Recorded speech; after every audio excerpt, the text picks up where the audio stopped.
Bonjour à toutes et tous, et bien voilà, le chantier embrayage de mon vieux Citroën Évasion est fini. Ça fait 8 jours que la voiture roule, donc voilà, je voulais attendre un petit peu pour être sûr de mon affaire, mais là ça fonctionne bien. Donc je vous propose aujourd'hui une petite récap de cette affaire-là, puisque cette affaire-là m'aura pris en 3 mois et demi de chantier, une quarantaine d'heures de boulot étalée sur toute cette période. Et je voudrais d'abord vous remercier, vous tous qui regardez ça, ma famille bien sûr, Joël, mon voisin, qui m'a bien aidé pour ramener la voiture quand elle était en panne, et puis ensuite pour refixer la boîte de vitesse parce que j'y arrivais pas tout seul. Quelques internautes aussi, je pense à Thierry avec qui j'ai pas mal échangé, et puis Galérien du 37, voilà, et puis quelques autres, enfin bref, tous ceux que ça a pu intéresser, parce que finalement, avoir des encouragements, ça aide à avancer, c'est pas négligeable. Alors dans cette récap, tout d'abord les pièces, ensuite l'outillage, et puis qu'est-ce que ça a coûté cette affaire-là, même si c'était pas ma préoccupation première, vous l'avez compris je pense. Donc alors, au niveau pièces. Alors, qu'est-ce qu'on a successivement? Eh bien, on a ici donc ce qu'on appelle le mécanisme d'embrayage qui est composé de 3 pièces, la butée, le diaphragme, le disque. Ensuite, on a les joints SPI dont on prévoit le remplacement également quand on fait ce genre d'opération. Donc le joint SPI de Villebrequin, joint SPI de cardan gauche, joint SPI de cardan droit et gauche ici. Les joints cuivre des 2 bouchons de vidange et remplissage de la boîte. On avait également la fourchette d'embrayage cassée, celle par qui tout a commencé.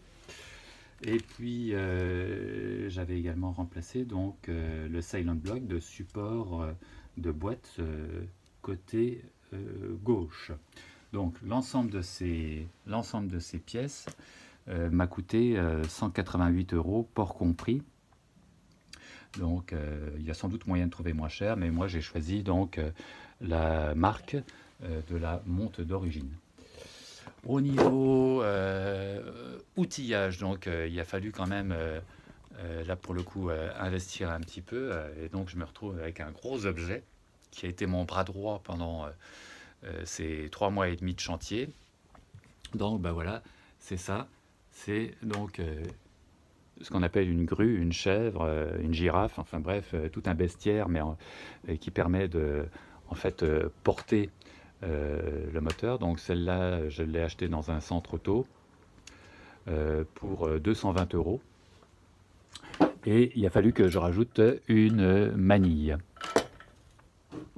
parce que sinon ça passait pas dans l'anneau de boîte. Donc ça m'aura vraiment prêté main forte pour soutenir donc le moteur pendant toute cette période d'immobilisation.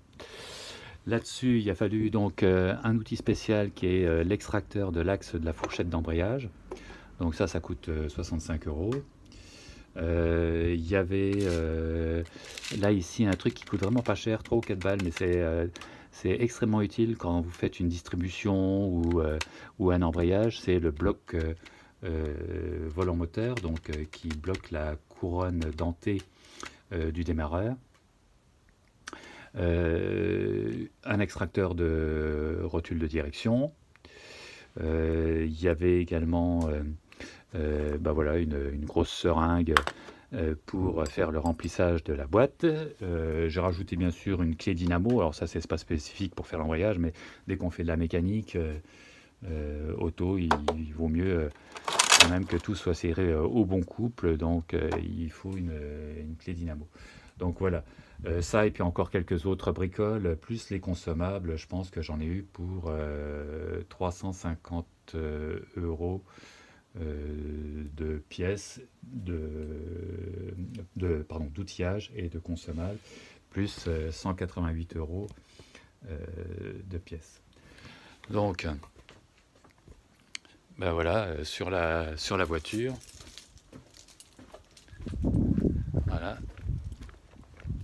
petit scénario. On change pas.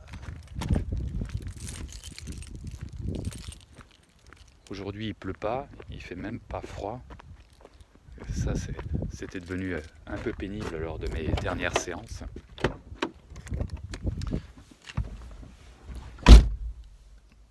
Voilà.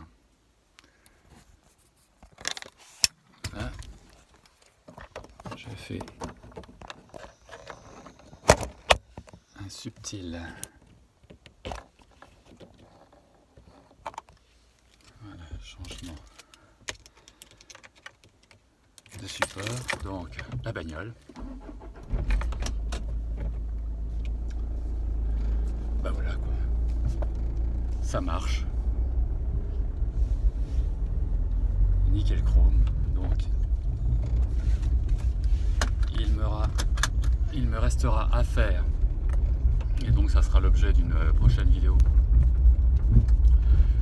Les petites finitions, hein, il y a toujours des petites finitions une fois qu'on a fini un chantier. Hein. Donc là quand on touche au train avant, et moi j'avais tout démonté, hein, donc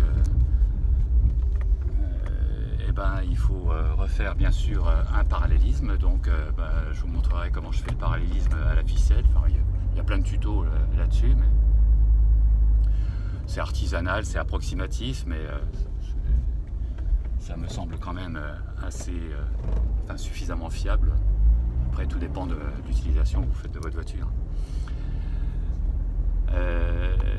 J'ai les soufflets de la crémaillère de direction qui sont foutus. Donc ça j'ai déjà les pièces depuis un bout de temps, donc j'essaierai de faire ça par la même occasion. Et puis j'ai ce capteur, ce témoin ABS qui reste allumé au tableau de bord et qui nécessite donc je pense le nettoyage des capteurs. Donc les capteurs c'est un truc, c'est assez fragile, et donc si on veut démonter ça sans les bousiller, finalement c'est compliqué. De toute façon tout est compliqué, et plus la voiture est ancienne, plus les pièces sont grippées et plus c'est difficile à démonter. Voilà, donc ça c'est les prochaines étapes. La prochaine vidéo, ça s'appellera plus embrayage, ça s'appellera je sais pas quoi, divers. Mais voilà, donc de toute façon cette bagnole là, je pense qu'elle va me faire bosser encore un bout de temps. Allez, bye.